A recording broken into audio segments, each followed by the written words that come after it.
Балалар, бұл бейнежазбада жеті ата туралы айтылған. Сендер жеті ата туралы білесіңдер ме? Жоқ. Олай болса, балалар, үйге барып, атамыздан, әкемізден жеті аталарымызды сұрап келіңдер. Жарай ма? Мақаш, папаң келді, сұрана ғой.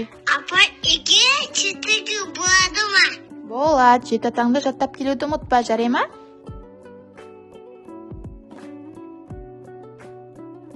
Папа, мені жеті атамды айтшы. Балам, үйге барып атаңдан бірге сұрайық. Мама, ата қайда? Ау балам, үйге қарай кіре ғой. Кел. Жүр балам, ата үйде. Атаға бара ғой.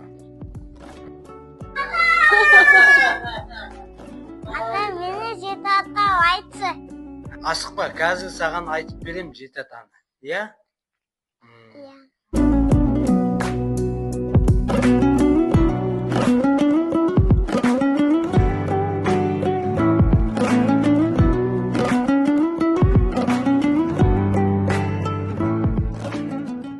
Мен саған қазір жеті атаңды айтып берейін, иә? Бірінші бала Мақаш, сенсің. Сенің әкең Ермек. Үшінші атаң мен Әбдірәш. Менің әкем саған Арғата болады. Арғата ол Нұрмағамбет Арғата. Нұрмағамбеттің әкесі Баба болады. Оның әкесі Бекберген.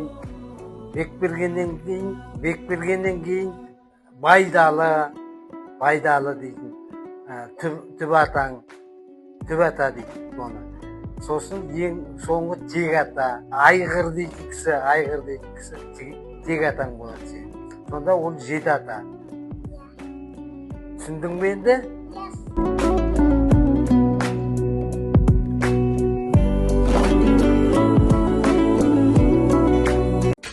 Ал бала мынау атадан мал қалғанша тал қалсын деген ниетпен сенің ұрпақтарыңа дейін жететін болсын, жеті атаға дейін көрініп отырсың ба? Мына тал дейтін тұра береді, көп өмір сүреді.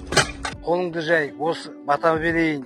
Осы тал бәйтеректей, жапырақ жайылған бәйтеректей болып өссін, жапырақ жайылсын. Сенің де ұрпақтарың болашақтағы ұрпақтарыңа жететін болып өсе берсін.